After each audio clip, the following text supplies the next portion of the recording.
अस्सलामुअलैकुम वरहमतुल्लाहि वबरकातुहू। प्यारे दोस्तों, उम्मीद है आप सब खैरियत से होंगे। मेरा नाम मोहम्मद अयाज है और आज ही हम पढ़ेंगे क्या सब ब्रांचेस ऑफ बायोलॉजी के सब ब्रांचेस क्या होते हैं। आप सबसे पहले प्यारे दोस्तों आप ये बात गौर से सुनिए कि आप बायोलॉजी ऐसे पढ़े कि आपसे अल्लाह भी राजी हो और आपको जो बायोलॉजी का जो सबक है वो भी याद हो। अब आप अल्लाह को कैसे राजी करोगे बायोलॉजी में? देख लो, ये बायोलॉजी जो है वो सारे जो अल्लाह की सिफातें हैं उनको उनको बयान किया गया है। तो आप जब इनमें गौर करेंगे तो आपका जो ईमान है वो मजबूत हो जाएगा। आपका जो ईमान है वो मजबूत हो जाएगा, आपका जो अल्लाह पे यकीन है वो मजबूत हो जाएगा। तो अल्लाह भी आपसे राजी होगा और आप भी खुश रहोगे और बायोलॉजी भी याद हो जाएगी। तो आज शुरू करते हैं बायोलॉजी के सब ब्रांचेस को कि बायोलॉजी के सब ब्रांचेस क्या होते हैं। तो यहाँ पे गौर से देखिए, सब ब्रांचेस ऑफ बायोलॉजी। कल हमने पढ़ा था कि बायोलॉजी को जो है 3 पार्ट्स में डिवाइड किया था। कौन से पार्ट्स थे? एक था जियोलॉजी, दूसरा था बॉटनी और तीसरा था माइक्रोबायोलॉजी। अब जियोलॉजी का क्या था? मैंने पढ़ाया था कि geology the study of animals called geology और botany the study of plants called botany and the study of microscopic organism is called microbiology. लेकिन आज जो है बायोलॉजी को मजीद ब्रांचेस में डिवाइड किया है। क्यों डिवाइड किया है? हमारे जो जिंदगी के एस्पेक्ट है, जो परफॉर्मेंस है, जो एक्टिविटीज है, इनको पढ़ने, इनके स्टडी करने के लिए इनको जो है मजीद ब्रांचेस में डिवाइड किया गया है ताकि हमारे लिए जो स्टडी हो वो फुल बाय फुल ऐसी हो जाए, यानी हमारे लिए जो स्टडी है वो आसान हो जाए। तो देख लो यहाँ पे सबसे पहले है हमारे पास सब ब्रांचेस में morphology. What is morphology? Morphology क्या होती है? The form and structure study is called morphology. जब हम किसी ऑर्गेनिज्म के बनावट और उसके बनने के बारे में मुतालिया करते हैं उसे कहते हैं मॉर्फोलॉजी। देख लो, the study of form and structure of living organism is called morphology. और दूसरा सब ब्रांच जो है हमारे पास anatomy. What is anatomy? In anatomy क्या होता है? तो देख लो यहाँ पे the internal structure, the study of internal structure of living organism. जब हम किसी ऑर्गेनिज्म के अंदरूनी बनावट के बारे में मुतालिया करें, पढ़े, समझे, इसको कहते हैं एनाटॉमी। अब तीसरा है हमारे पास पैरासाइटोलॉजी। पैरासाइटोलॉजी क्या है? The study of parasite is called parasitology.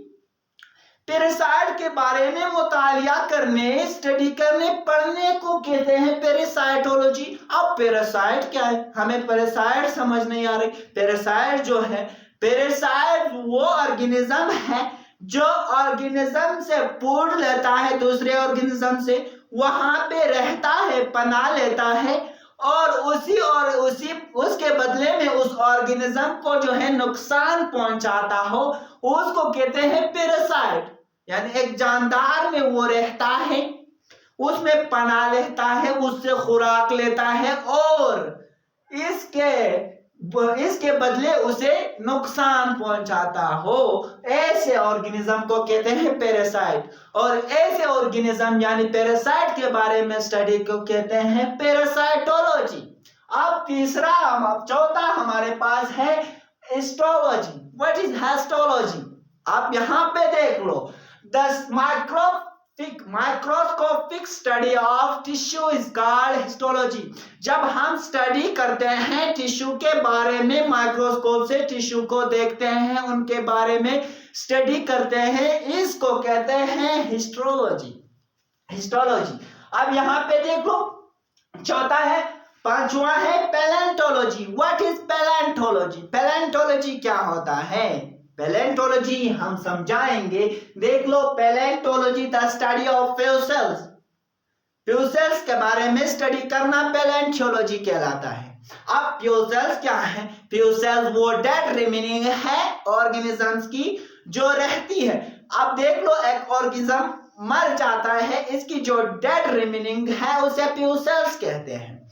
अब प्यूसल पैलेंटोलॉजी के दो टाइप्स हैं, एक है पैलियन बॉटनी और एक है पैलियन जियोलॉजी।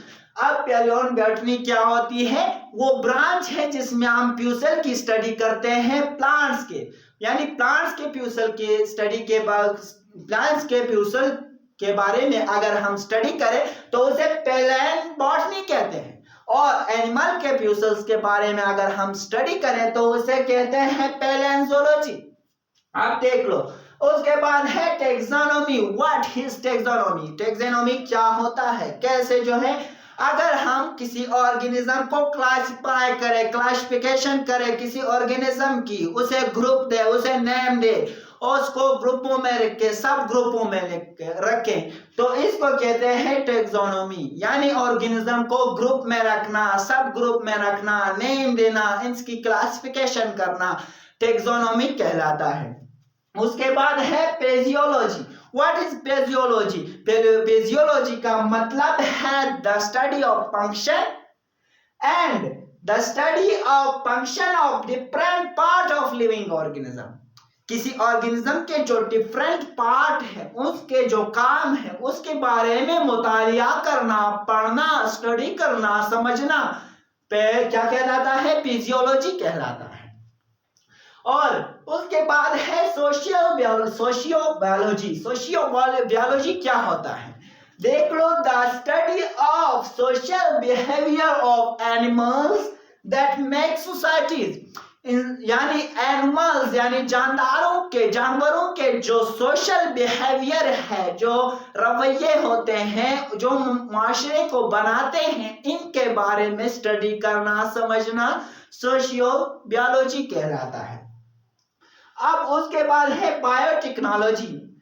ये बायोटेक्नोलॉजी जो है ये practical application of organism to make substance. अब जो ऑर्गेनिज्म है उन्हें यूज किया जाता है मुख्तलिफ सब्सटेंस बनाने के लिए, जैसे बैक्टीरिया को यूज किया जाता है, फंजाई को यूज किया जाता है, ईस्ट को यूज किया जाता है। तो इन ऑर्गेनिज्म को मुख्तलिफ मकासद के लिए यानी सब्सटेंस बनाने के लिए यूज किया जाता है, इंसानों के फायदे के लिए, इंसानों के पनाह के लिए, तो उसको कहते हैं बायोटेक्नोलॉजी। फिर है सेल बायोलॉजी। सेल का तो आपको पता है, तो स्टडी सेल के बारे में स्टडी करना, सेल के बारे में स्टडी करना, सेल के स्ट्रक्चर के बारे में स्टडी करना, सेल के फंक्शन के बारे में स्टडी करना, सेल डिवीजन के बारे में स्टडी करना सेल बायोलॉजी कहलाता है। फिर है हमारे पास एंटोमोलॉजी। एंटोमोलॉजी क्या है? एंटोमोलॉजी इंसेक्ट्स लफ्ज है एंटोम। अब इंसेक्ट्स के स्टडी को कहते हैं एंटोमोलॉजी। जब हम इंसेक्ट्स के बारे में मुतालिया करते हैं, पढ़ते हैं, समझते हैं, उसको कहते हैं एंटोमोलॉजी। और फार्माकोलॉजी जो है हम स्टडी करते हैं, समझते हैं किसके बारे में? ड्रग्स और इसके जो असरात होते हैं जानदारों के बारे। अगर इनके बारे में हम स्टडी करें, जानदारों पर जो इफेक्ट्स होते हैं ड्रग्स के जो असरात होते हैं, और ड्रग्स के बारे में अगर हम स्टडी करें, उसे कहते हैं फार्माकोलॉजी। और उसके बाद है एम्ब्रियोलॉजी। अब एम्ब्रियोलॉजी क्या है? अगर हम डेवलपमेंट ऑफ एम्ब्रॉय को पढ़े, यानी स्टडी करें कि एक एम्ब्रॉय कैसे डेवलपमेंट करता है और उससे कैसे एक नया इंडिविजुअल बनता है, तो इसके बारे में स्टडी करने को कहते हैं एम्ब्रियोलॉजी। फिर है इम्यूनोलॉजी। इम्यूनोलॉजी क्या होती है? The study of immune system. अगर हम इम्यून सिस्टम जो ऑर्गेनिज्म का जो दिफाई निजाम होता है, उसके बारे में अगर हम स्टडी करें, मुतालिया करें, पढ़े, तो उसे कहते हैं इम्यूनोलॉजी। समझ में आ गया? अब इम्यूनोलॉजी वो सिस्टम है जो हिफाजत करता है, डिफेंस करता है, बॉडी को जर्म्स के खिलाफ जो लड़ता है, उसे उस सिस्टम जो जर्म के खिलाफ जो है ऐसे केमिकल्स बनाता है जो जर्म को खत्म कर ले। उस सिस्टम के बारे में स्टडी को कहते हैं इम्यूनोलॉजी। और the study of interaction between organism and their environment is called environment biology. Environmental biology क्या होता है? एनवायरमेंटल बियोलॉजी में अगर हम ऑर्गेनिज्म को पढ़े, उसका जो इंटरेक्शन है, जो माहौल के साथ, एनवायरमेंट के साथ जो उसका ताल्लुक है, उसके बारे में अगर हम पढ़े तो उसे कहते हैं एनवायरमेंटल बियोलॉजी। उसके बाद है जेनेटिक्स। अब जेनेटिक्स क्या है? The study of genes, the study of genes and their role in inheritance. यानी अगर हम जीन्स के बारे में स्टडी करें और इसके जो रूल्स है, जो किरदार है कि वो इनहेरिटेंस यानी विरासत यानी किसी खसूसियात को कैसे तब्दील करता है, उसमें क्या रूल होते हैं जीन के, इसके बारे में अगर हम स्टडी कर ले तो उसे कहते हैं जेनेटिक्स। अब इनहेरिटेंस क्या है? The transfer of characteristics from generation to generation, यानी खसूसियात का ट्रांसफर होना, मुतबादला होना, तब एक जगह से दूसरी जगह जाना, इसको कहते हैं इनहेरिटेंस। यानी खसूसियात का पेरेंट्स से ऑफस्प्रिंग में आना इनहेरिटेंस कहलाता है। और इंशाअल्लाह आपको यहाँ तक बहुत खूब समझ आया होगा।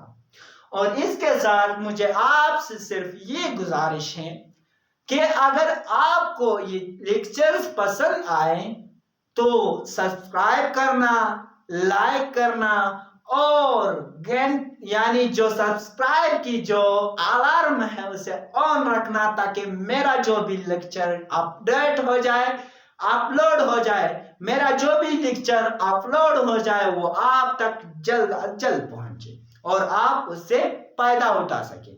आमीन।